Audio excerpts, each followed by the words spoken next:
Good morning. My name is Francois. I'm a pediatric surgeon, and I want to thank Jill and the team for allowing me to present this. I'm very excited. So what I'm going to talk about is the combination of art and science, specifically in illustration of the fetus. So obviously I don't have to tell this audience that medical illustration is a very important field, time-honored trade, and explains, as we just heard from Christine, some very complex concepts into very simple ways to explain them. However, some areas are more difficult to illustrate. For example, the fetus.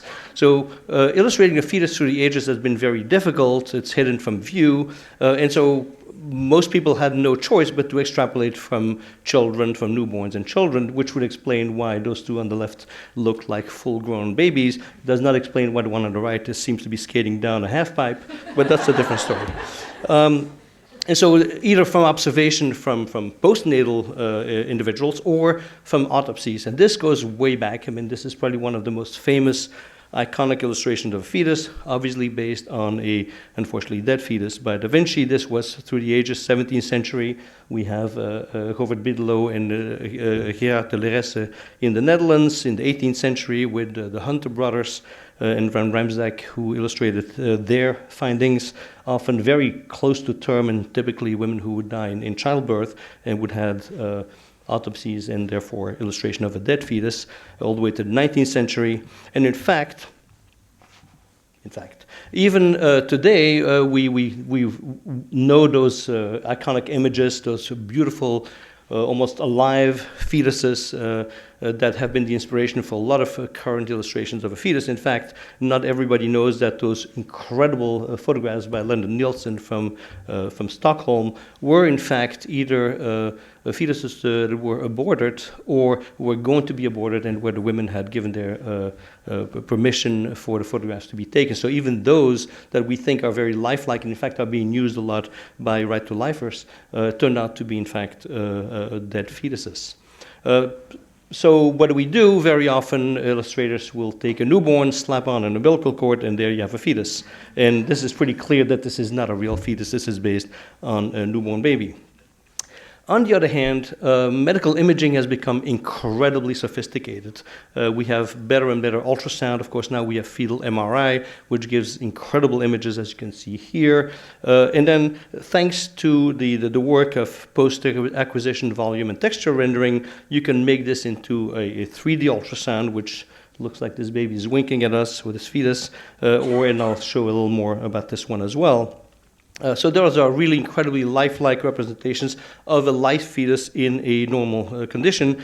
It can go very far. This Scott Collins is one of our gurus in post-acquisition transformation of those images. This is an example of a near-term fetus. This is a woman who was in a minor car crash. She's fine, the baby's fine, but they did a CAT scan, and based on those images, he was able to reconstitute this fetus, and of course there are multiple layers, you can move it around, so it's incredibly lifelike, and it looks like essentially a medical illustration, but it really is purely automated.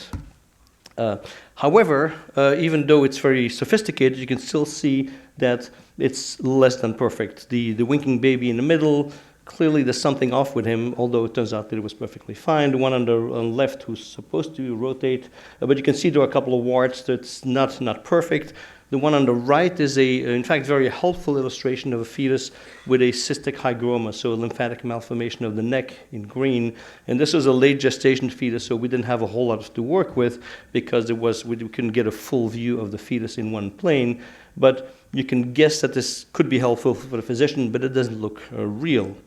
So there are artifacts or imperfections of the image capture, and also each baby is a little different, and if you want to represent a generic fetus, this may be difficult. So we're in New York, and forgive the pun, but what we need to do is build a bridge between art and science, and so this is what I want to quickly talk about.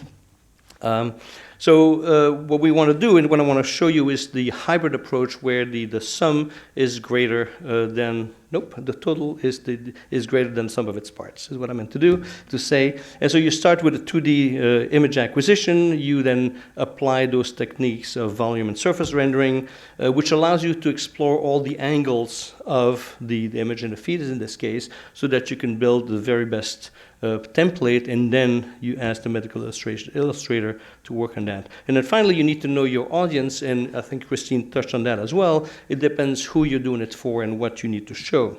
So here's a quick example of raw 2D images of a fetus with spina bifida. You can see the arrow pointing at this little bubble in the middle at the lower back.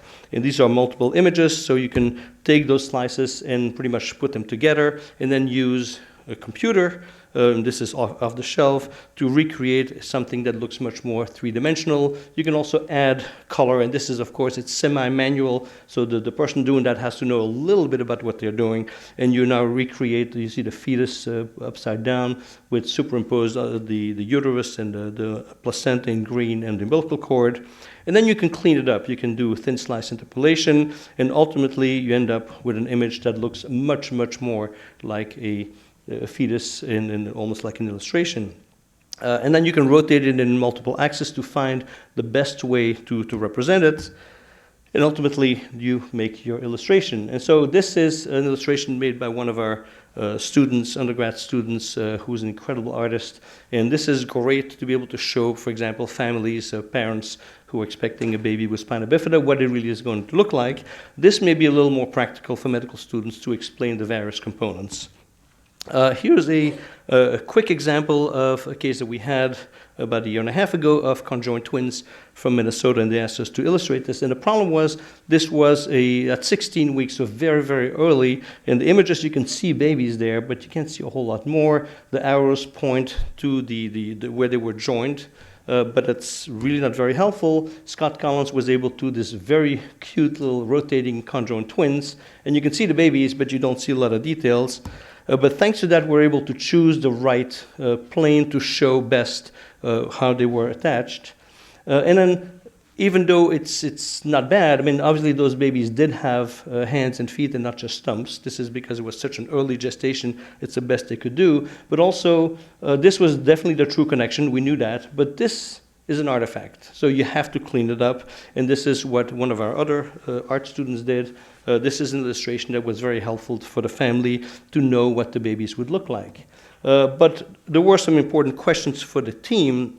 How about the internal anatomy? The spine, the pelvis, were they joined by the spinal cord? What about CSF? This was very important. And if you reconstructed it, you see that the vertebrae didn't look like much like vertebrae because it was so early in gestation. We're able to extrapolate from the images, and this is what we came up with. And I'm glad to report that, number one, they were joined at the sacrum, and even though they shared CSF, they did not share a spinal cord, and they both had a perfectly fine neurologic outcome. And in fact, the surgeons just told us a couple of months ago that this is exactly what they found. So it was actually very helpful for them to plan the intervention.